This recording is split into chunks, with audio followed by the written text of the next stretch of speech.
চায়নায় ঘুরতে গিয়ে আমার সবচেয়ে বড় যে সমস্যাটা হচ্ছিল সেটা হচ্ছে কাঠি দিয়ে চাইনিজ খাবার খাওয়া।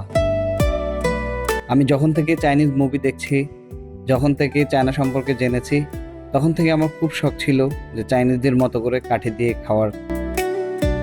তো সেটা বাংলাদেশে বসে আসলে সম্ভব হচ্ছিল না। চায়নায় ঘুরতে গিয়ে এই জন্য রেস্টুরেন্টে গিয়ে বললাম আমাকে কাঠি দাও। কিন্তু কাঠি নিয়ে পড়লাম চরম বিড়ম্বনায়।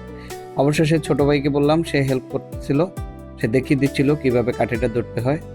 সে লম্বা সময় ধরে চায়নাতে ছিল এবং সে এটাতে ইউজ টু। তারপরেও আমি আসলে এটাকে শেপে আনতে পারছিলাম না।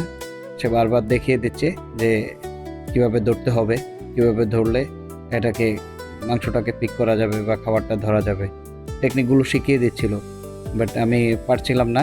এইভাবে প্রথম দিন, দ্বিতীয় দিন, 2 দিনই ট্রাই করেছি। অবশেষে কাঠি দিয়ে ট্রাই করে চামচ দিয়ে খাওয়া লেগেছে আর কি।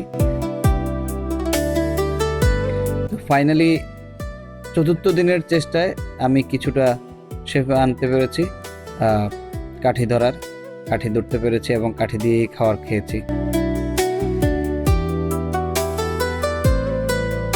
এই যে এটা হচ্ছে 4র্থ দিনের ভিডিও। এই দিন কাঠি কিছুটা শেপে এসেছে এবং আমি কাঠি দিয়ে মোটামুটি নিয়ে খেতে পারছিলাম।